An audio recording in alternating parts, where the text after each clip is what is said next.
lives, and never more so when, as now, she speculated on the possibility of a romance between her stepson Reggie and his lordship's daughter Maud. Only his intimates would have recognised in this curious corduroy-trousered figure the 7th Earl of Marshmoreton. The Lord Marshmoreton who made intermittent appearances in London, who lunched among bishops at the Athenaeum Club without exciting remark, was a correctly dressed gentleman whom no one would have suspected of covering his sturdy legs in anything but the finest cloth.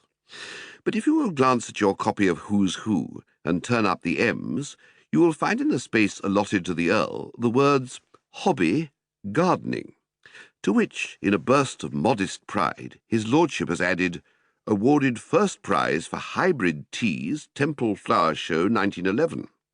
The words tell their own story.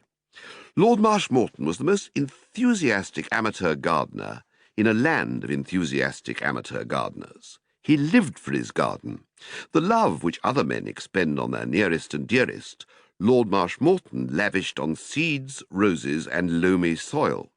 The hatred which some of his order feel for socialists and demagogues, Lord Marshmoreton kept for rose slugs, rose beetles, and the small yellowish-white insect which is so depraved and sinister a character that it goes through life with an alias, being sometimes called a rose hopper and sometimes a thrips. A simple soul, Lord Marshmoreton, mild and pleasant.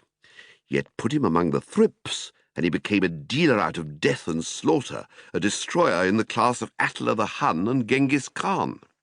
Thrips feed on the underside of rose leaves, sucking their juice and causing them to turn yellow, and Lord Marshmoreton's views on these things were so rigid that he would have poured whale oil solution on his grandmother if he'd found her on the underside of one of his rose leaves sucking its juice. The only time in the day when he ceased to be the horny-handed toiler and became the aristocrat was in the evening after dinner, when, egged on by Lady Caroline, who gave him no rest in the matter, he would retire to his private study and work on his history of the family, assisted by his able secretary, Alice Faraday. His progress on that massive work was, however, slow. 10 hours in the open air made a man drowsy, and too often Lord Marshmoreton would fall asleep in mid-sentence, to the annoyance of Miss Faraday, who was a conscientious girl and liked to earn her salary. The couple on the terrace had turned.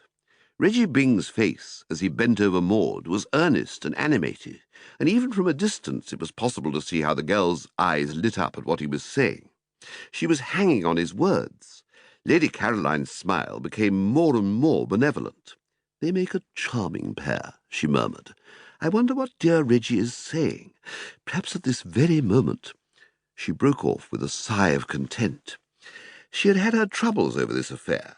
Dear Reggie, usually so plastic in her hands, had displayed an unaccountable reluctance to offer his agreeable self to Maud, in spite of the fact that never, not even on the public platform which she adorned so well, had his stepmother reasoned more clearly than she did when pointing out to him the advantages of the match.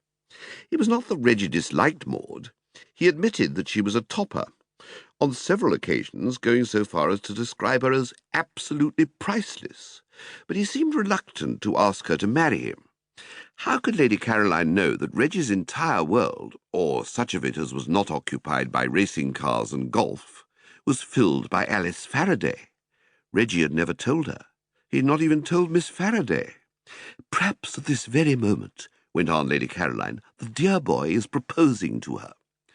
Lord Marshmoreton grunted and continued to peer with a questioning eye in the awesome brew which he'd prepared for the thrips.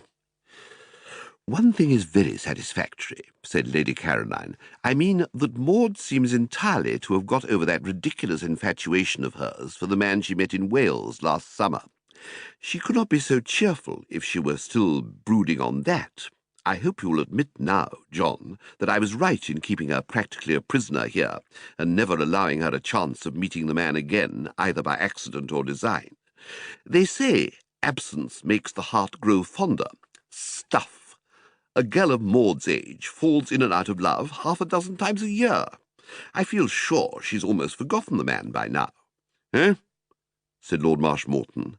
His mind had been far away, dealing with green flies.